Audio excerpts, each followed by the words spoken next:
name is Andiswa, a UCT medical student, and today I'm going to be sharing with you last minute exam study tips to help you pass your exams. So I'm going to be sharing how to actually plan for your exams, how to study for your exams, how to revise and memorize your work, and lastly share with you exam tips, which are how to actually write your exams.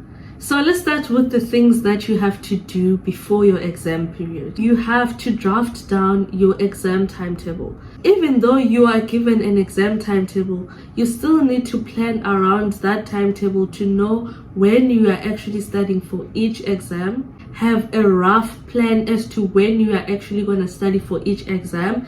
Not all the exams that you have maybe less than a day or a day to prepare for, and the exams that you'll have more time to prepare for, so that you know which exams to prioritize when it comes to studying while you still have time. So now let's talk about how to actually prepare for your exams. So the first thing you need to do is count how many topics you need to cover for that specific exam. For example, let's say you have 12 topics to cover. Then depending on how many days you have to prepare for that exams, you will spread or divide the topics accordingly. So if you have 3 days to prepare for your exams, it means that you will study 4 topics per day.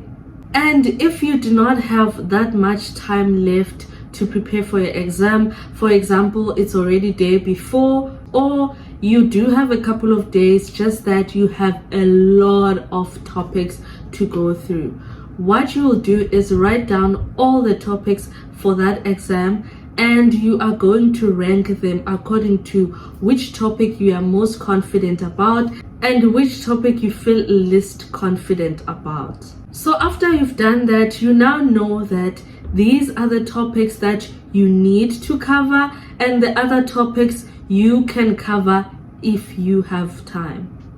It also applies to other stuff that you would like to do to prepare for exams. For example, watch a lecture video or watch a YouTube video, do past papers, list all the things that you would like to do to prepare for that exam, but rank them according to what you actually need to do and the things that you would like to do if you get extra time. So let's talk about how to actually study. Before your exams, you want to study smart instead of studying hard, and you want to use a method that will give you the best results in the shortest time possible. So you do not want to be opening big textbooks and study guides before your exams. You want the easiest methods to gain information, and that is why I recommend watching YouTube videos. If you know that there is a topic that you are not comfortable with, even though a study guide might give you good details about that topic, but if you know that you're going to spend 3 hours trying to cover that topic on a study guide, rather find a YouTube video that explains the same topic and move on.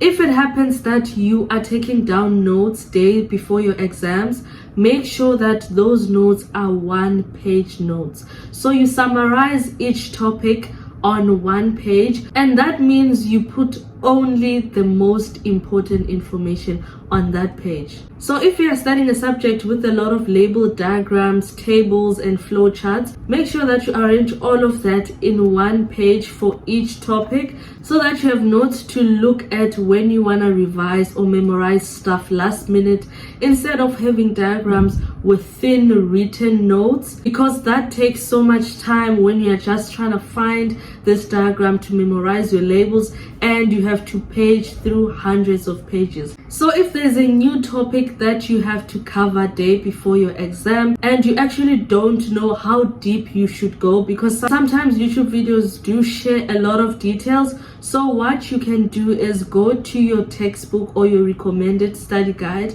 and check on the learning objectives. They'll be at the beginning of each topic. Learning objectives tell you what is expected from you from that chapter, what you really need to know. So what you will do is look for answers to answer their learning objective and summarize your notes accordingly. Another thing you can use is a checklist to make sure that you've covered each and every topic for your exam. You can make this by using your own learning objectives, or you can find it from your textbook or study guide. So let's talk about how to actually memorize stuff. So the method I use to memorize my notes, especially when I'm studying for a content-heavy subject, is active recalling. So what I will do is I will take my one-page summary notes and actually read them through. So I prefer reading notes over and over again and try to memorize them instead of writing them down when it comes to memorizing.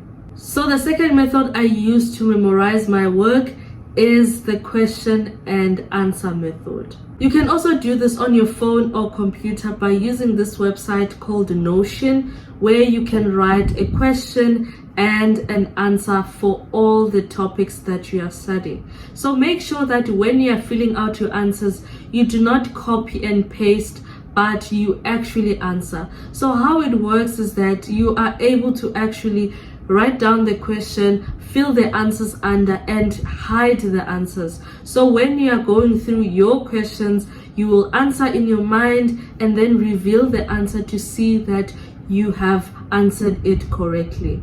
So make sure that after each and every topic that you cover, you give yourself time to actually go back and quiz yourself by reading the questions and trying to answer them. Another method that I use to test my knowledge is using notes templates. So what I do, I take these templates and fill in the missing information like labels, functions, and definitions. You can also make this for your own notes for each topic. This is for grade 12 life sciences. If you want to access this, go to my bio. I've pasted a link. You can just print out and fill in the missing information. Another method that helps me to actually memorize my work is past papers. Answer at least 3 different questions from different papers on one topic.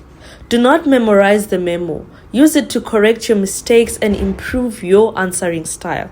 Use the memo to check how they allocate marks for each answer and note the keywords. They usually highlight them in red. Note down questions that appear multiple times across the past papers. Those questions are most likely to appear on your paper. Note down the mark allocation for each topic. So what you can do is a question bank. Collect all questions related to one topic from different papers and arrange them in one document so that you are able to answer multiple questions based on one topic from different papers. If you can't create a document, you can just have multiple papers downloaded or printed out, and after studying that topic, you can just answer the questions related to that topic from all the papers that you have. This is an example of a life sciences grade 12 question bank. You can find it on my description box. I pasted the link there.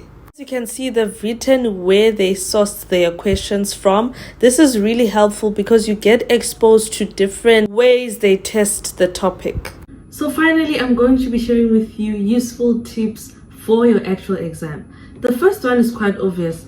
Arrive on time. Every time I am late for my exams, I find myself rushing through it because I still have that adrenaline rush just before my exams, and even during the exam I am still rushing and I find myself making silly mistakes. So do not make that mistake of arriving late at your exam, because you'll be giving yourself less time to finish and you'll be literally rushing through it. The second thing, read your instructions carefully. I know this sounds so boring, but there is a lot that you can actually miss by not reading your instructions. For example, starting a question on a new page. Some people won't even mark your question, and it might happen that different markers are marking different questions and you have written 2 questions in one page instead of one. So please read your instructions carefully before you start your exam. And the third tip is one of the most important tips that I actually use. So right before your exams, you find yourself memorizing a lot of stuff, and some of these stuffs are just new in your head. Some of them you have no idea what they actually mean, but you have actually just memorized them for the sake of your exam. So what you need to do is, on the first page of your exam, just after you got your question paper or your answer sheet, jot down all the important stuff that you think you need to know for the exam. You don't really have to go through all the questions to see whether those stuff are going to be relevant. Just write down any important definitions that you have in your mind, any formulas that you have in your mind, and any other thing that you think you might forget anytime soon. And the next thing you want to do is actually browse through all of your questions to see which questions strike you. You might find that there is a question asking exactly what you have just memorized right before your exam, and you want to start with that question because what you've just memorized, it is in your short-term memory, and it is most likely that you'll forget it soon if you do not start with that question. So in my exams, I do not follow the order. I start with the question that I feel like I'm comfortable with, or a question that I like, and it really doesn't matter. Even in high school, you can start your exam with question 8, follow with question 2. That is what I did even in my matric final exams. I never followed the order. Another thing that you need to do is start with the questions with a lot of marks, which are your essay questions or your paragraph questions, because you do not want to answer the 2-mark questions and then don't have enough time to elaborate when it comes to your 25-mark questions. Leave all the hard questions and all the stuff that you can't remember for last. Don't spend half of your exams trying to solve a question that is hard or you can hardly remember and end up rushing through the questions that you are sure about. Another tip is always keep track of time. Bring a watch if you can. If you cannot, make sure that there is a watch in front of you that is visible. Usually in the exam room, there's always some clock for you to keep track of time. If your exam is 3 hours, meaning you have 180 minutes to write your exam, count how many questions do you have and then divide with that time. For example, if you have a total of 12 questions, you have 15 minutes to spend on each question. Always know the mark allocation for each topic before your exam. This helps you to prepare for your exam and know how much time to spend preparing for each topic. It also helps you with time distribution during the exam, which means you'll spend more time on questions with a lot of marks. The last tip I'll give you is utilize all of your exam time. Do not rush to finish and exit the exam room after 45 minutes. I know some people will say, but we write so fast. Make sure that you didn't make any silly mistakes. Go back and actually read the question and read through your answers. Make sure that you didn't leave any point, you didn't miss any calculation step before you can actually exit the exam room. We have come to the end of the video. I wish you all the best with your exams. Please don't forget to subscribe to my YouTube channel and like this video and share with your classmates. I'll see you again on another video. Bye.